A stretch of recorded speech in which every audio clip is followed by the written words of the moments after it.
Gerry Adams, who puts on sort of a left-wing accent in the south and a Tory accent in the north. We are people who fight on both sides of the border against this nonsense. You have to be organised. That's what organisation means. It means getting people on the bus, agitating, pushing the argument. We need to do that over the coming period. And in the south, we feel very clear about this. Sometimes it worries me how the left gets a bit, if you like, lacking in confidence. We are facing this, we have seen nothing yet. This crisis is only starting. They are not going to solve it. It'll run for years and years. And the prospects of what's going to happen in this country, when people have seen off Fianna Fáil, and they will see off Fine Gael, and they will see off Labour, this country is going to be wide open in the coming period. And what we do matters. And in that situation, the left has a few things to do.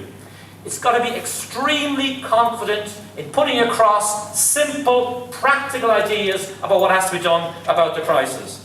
When they say to us, we have a big deficit, we say to them, cancel the debt. Why are we paying out 180 billion of our people's money to bank holders and to prop up a failed Eurozone system? Cancel the debt. When people say to you, but if you cancel the debt, wouldn't they move all their money out of the country? Not on our watch. We say bring in capital controls. Any capitalist who dares, in a situation of an uprisen people, to move their money out of the country will go to jail, right? And you put that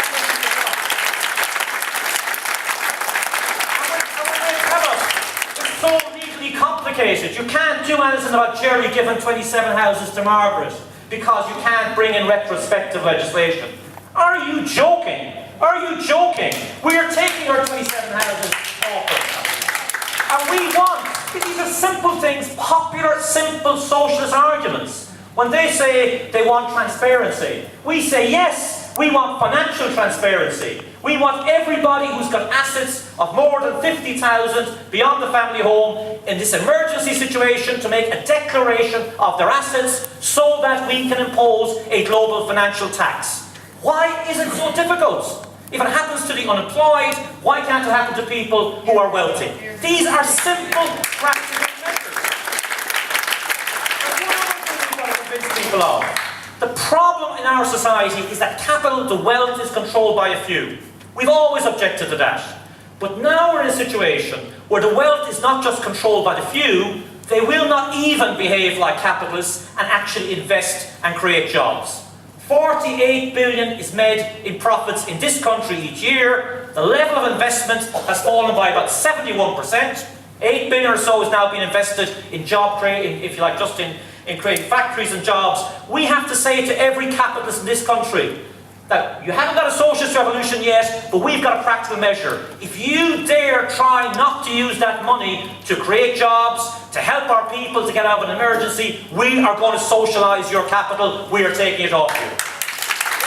These are simple, practical measures that can deal with the crisis. Now when I say practical, I mean practical in terms of the needs of people rather than the needs of the system. And therefore, we come really to the last point I want to make.